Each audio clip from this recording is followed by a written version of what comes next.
so funny. Honnet.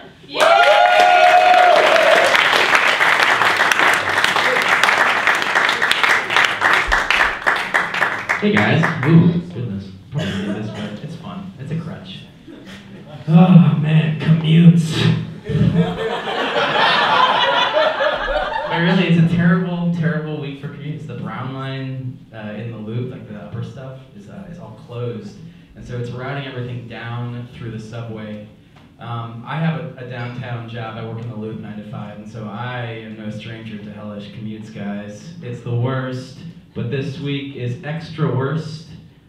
Although today something kind of interesting happened on the way back. I was on the train. It was a beautiful sunset, as you guys might remember from earlier. And the way I was sort of wedged was that I was in the middle aisle of the red line. There was a guy sort of here, a guy there, a guy right behind me, so there's really not a lot of room.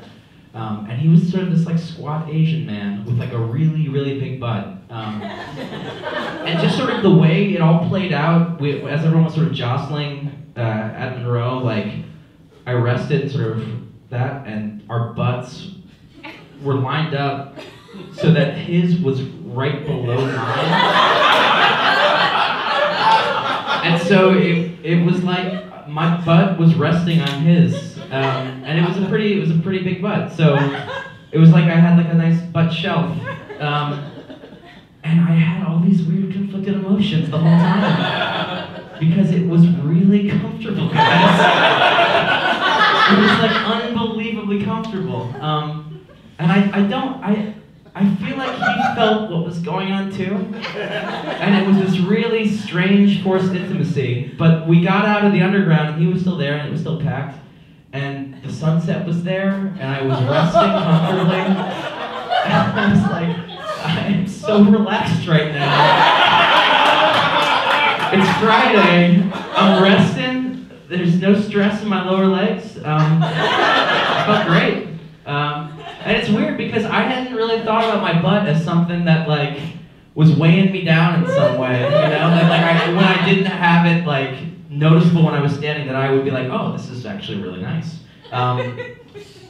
Which is funny because when I was in high school, I was like this rail-thin track kid, and there was a very specific moment I remember. I think this might have been like my butt complex moment, but like this girl was complimenting another girl's boyfriend's butt by saying, Ryan has a really cute butt, Ellie. And I was there kind of being like a sniveling high school insecure jerk, you know, as we're wont to be at that age.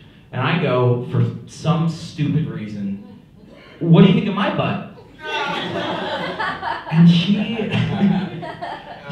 like the civil conversation stops, and she turns to me and goes, what butt?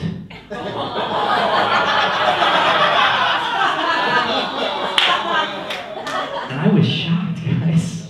I think girls are so much meaner than boys. That's what it comes down to. But in general, I feel like I try to do a good job watching my figure in some ways. You know, like not worrying about your body for 8 years makes that hard. Like I pretty much hit college, stopped growing, and then just like ate whatever I wanted for a really long time. And I'm coming out of that now, but I still have cravings, so I'll go to Panda Express, and it's usually pretty packed around, so I have to sit at like that weird bar thing, and people are walking by, and I can't help but make eye contact with people and be like, I don't hate myself. I don't know why you're looking, like maybe I do. I don't. It's great. But I do feel like I need to be kind of a little bit more physically fit in general, just because like, you want to like be able to like run and jump and do stuff, and it's hard to do that when you're like out of breath all the time. So I got an exercise bike, and guys, I am so excited to have my shame inches from my bed. It's gonna be great when I don't use it, which I inevitably won't. But like self-improvement in general is something I really firmly believe in, like always sort of taking stock of yourself and giving a moment to like try and improve yourself in some ways. So about 6 months ago, my Gmail inbox was like 6,000, and I just got it down to 0, guys, this week. And oh, God, if you're thinking about doing it, just fucking do it, dude. It feels amazing. It's like everything I have to worry about is just right there, and there is nothing I don't. It's great. But the process of deleting it over the 6 months was actually really emotional. Because I hadn't done anything to it since like 2005 when I got it. And in that time, a lot of stuff has happened to me. So it was like peeling back the layers of my personality and confronting all sorts of like truths about myself that maybe I didn't like very much or I didn't enjoy. Like there was a time right when I got out of school when I really stopped taking care of myself and there was just junk mail everywhere. It was brutal. But once I got past that, I got into college where, you know, my 2 very significant relationships were, and like, man, I was a fucking serious guy in college about relationships. If you ever want perspective, read old letters to lovers.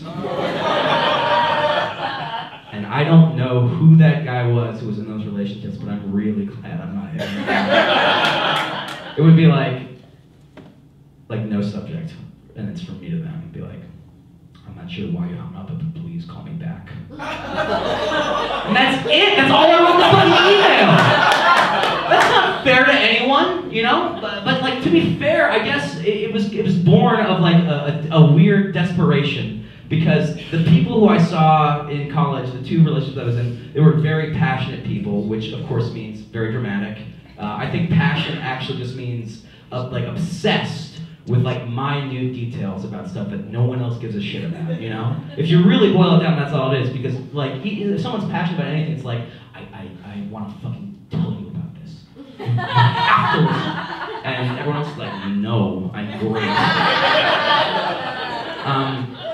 But passionate people, you know, so I don't think it was really all on me, because I kind of like, I feeded off that energy a little bit in like a really specific way. So I'm not totally to blame here, right, guys?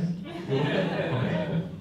But I'm in a relationship right now with someone, and it's actually going really well. She's by far like the most stable person I've ever been in a relationship with, and I don't really know how to deal with it because my other relationships were with dramatic people. So I'm doing my best, but I keep on expecting for something to happen where like I'll get woken up in the middle of the night, and I'll be like, "What?" And she'll be like, "You were mean to me in my dream."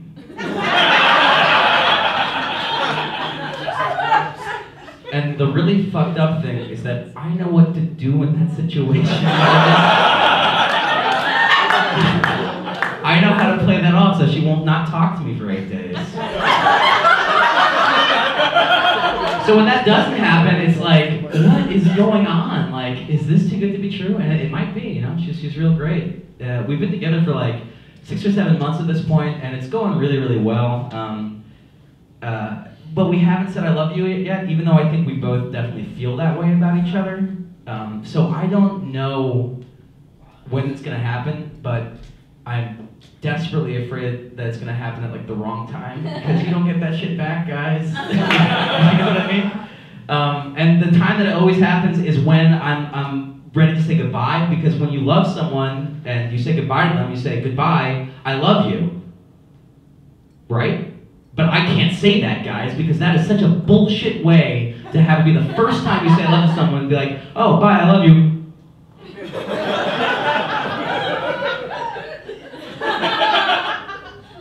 And then you're like apart the whole day and everyone's thinking about it and it's a disaster. So I'm really, really afraid it's gonna happen. And so instead of that, we're just saying like, "See you later," or like, "Catch you on a flip," or like, you know, "It'll be great." And this fucking stupid stuff. You know, I think if you're in a really lucky place, you will say goodbye before "I love you" with like an inside joke, which is kind of fun. But the problem with inside jokes, and I think the really sad thing about when you get out of a long-term relationship, is that suddenly all those inside jokes with that person cease to be. Like all these things that you've been saying for like 2 or 4 years or however long you're with them, or I guess 2 or 4 years is very specific to my situation.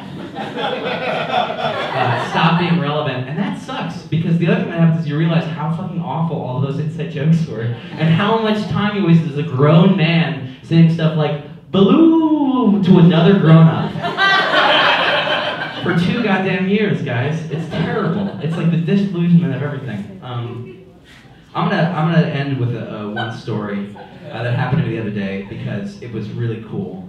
Or well, probably more sad than cool. But I was on the bus and I got on and I was going down to this award ceremony. And it was really exciting, like an improv team on this, like slotted to be an award. So I was kind of dressed up and stuff like that, and pretty excited about it. I got on the bus instantly, like I got to the back, and there was a guy who was listening to music too loud and rapping about weird stuff. So he'd be like coleslaw, French fries, sour cream. Would eat that in a cereal bowl, and then just like be quiet. So I'm like, oh man, this guy is probably a little bit crazy, and I'm gonna have myself a really cool public transit crazy person story, and that's what happened.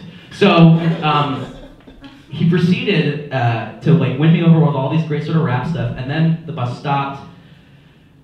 A woman in a red jacket got up and he said, "See you later, Little Red Riding Hood." Ha! I was like, okay, so he's giving people nicknames and saying goodbye to them. Great, that's fine. Cool. And then it stopped again, and a girl in a black, or rather a purple headset got out, and he was like, "All right, see you later, purple headset lady, see ya, ha-ha!" And actually, I wasn't really on board with that very much, because I was like, I think he's targeting women in like a really specific way, and like that makes me feel uncomfortable. I won't say anything about it, but I'm gonna enjoy this guy a lot less. But then a guy got up and left. He goes, "See you later, Blake Griffin, haha!" And the guy kind of looked like Blake Griffin, guys. So I am back on board with this crazy guy. It was so cool. Oh man, a girl gets up to leave and he goes, "See you later, Laura Croft, haha! Man, if they make another one of those movies in the next 13 years, I think that's bullshit because that movie just came out." And I was like, wow. That is an oddly specific thing to say about this. He is really insightful. And I started to think to myself, like, guys, I may get up in a second too, and it will be my turn to have a nickname. And I got really excited about it. Like, going to this thing, kind of completely forgot about where I was going, just super pumped to be like, on this bus, gonna get a nickname from a crazy dude who was rapping about like putting stuff in bowls and granola and stuff like that. Saying goodbye to people with nicknames. And I pull up to the stop, and it's like I'm seeing colors, and I stand up and walk and get off, and the bus drives away, and he didn't give me a nickname. So I think I have a couple nicknames that I prepared that I think are very insightful and specific about myself, that hopefully, like, he could have said had he, you know, actually taken the time to pay attention to me. He might have actually been sexist, but who knows. One of them is, "Hey man, you look like a guy who would like eat Panda Express and be ashamed of it, ha-ha!" Or one is like, "Hey man, I bet you're really, really sad about the fact that you have an exercise bike in your room now and you don't have an excuse for not working out, ha-ha!" Or I think the last one, probably like the most true, is, "Hey man, Zach Galifianakis has that look, and if you're serious about pursuing comedy, you need to change it." Thank you guys so much.